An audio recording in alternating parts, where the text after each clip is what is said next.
بسم اللہ الرحمن الرحیم۔ الدرس 59 سبق 59۔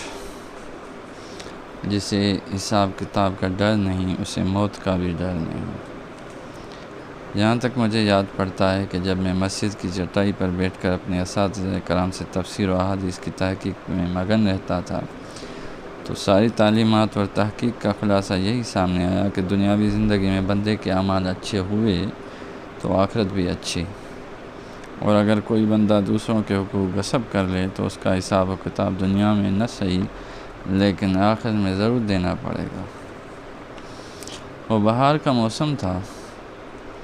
کوئی عورت اپنے میاں کی شکایت لے کر مسجد کے دروازے پر آ گئی۔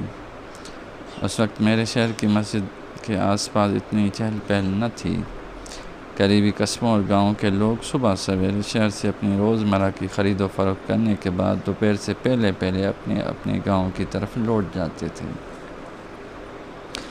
بہرحال میں بات کر رہا تھا کہ مغرب کی اذان کے قریب مسجد کی چٹائیاں بچھانے میں مصروف تھا کہ دروازے کے قریب کسی عورت کی درد بھری فریاد سنائی دی کہ میرے میاں میرے ساتھ انصاف نہیں کر رہے۔ بس میں نے تو یہی سنا، پھر آواز سننے میں نہیں آئی، کیونکہ فریاد لانے والی اللہ کی بندی واپس اپنے گھر کو لوٹ چکی تھی۔ پھر رمضان مبارک کے روزے شروع ہو گئے اور روزے داروں میں کھانا بانٹنے کے انتظامات کے فرائض میں اپنے استاد کے ساتھ ہی رہتے تھے۔ پرانی مسجد کی جگہ کم پڑنے پر لوگ دروازے کی دہلیز کے آس پاس ہی بیٹھ کر روز افطار کیا کرتے تھے۔ پھر عید کے بعد ایک دن ایسا بھی آیا کہ عشاء کی نماز سے پہلے میں مسجد کی چٹائیاں بچھانے میں مصروف تھا اور دروازے کے پاس بوڑھی عورت کی آواز گونجی، اے اللہ مجھے انصاف مل گیا۔ میں نے دیوار کی دوسری جانب سے پوچھ لیا کہ کیا آپ کے میاں اب آپ کا خیال ٹھیک طرح سے رکھ رہے ہیں؟ آواز آئی کہ اس کے جسم پر ایک طرف کا فالج ہو گیا ہے، کیونکہ وہ انصاف نہیں کر رہا تھا۔ پھر کچھ ہی عرصے کے بعد فریاد سننے میں آئی کہ اے اللہ میرے میاں پر رحمت کی برسات برسا۔ شاید وہ اس دنیا سے کوچ کر چکا تھا۔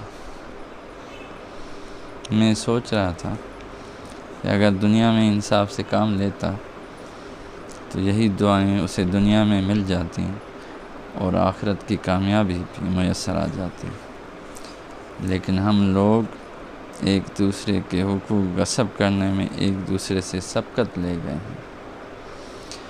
ایک عرصہ گزرنے کے بعد بھی آئے دن ایسے بے شمار واقعات سامنے آ رہے ہیں کہ شوہر اپنی بیویوں کے ساتھ انصاف نہیں کر رہے۔ اسی وجہ سے اکثر اوقات انہیں مختلف اقسام کی پریشانیاں گھیر لیتی ہیں۔ اسی لیے سورہ نساء میں ہدایات کی گئی ہیں کہ اگر عدل نہ کر سکو تو ایک ہی بیوی کافی ہے۔ میں نے کہا تھا نا کہ جسے حساب کتاب کا ڈر نہیں اسے موت کا بھی ڈر نہیں۔ واللہ اعلم بالصواب۔ آپ سب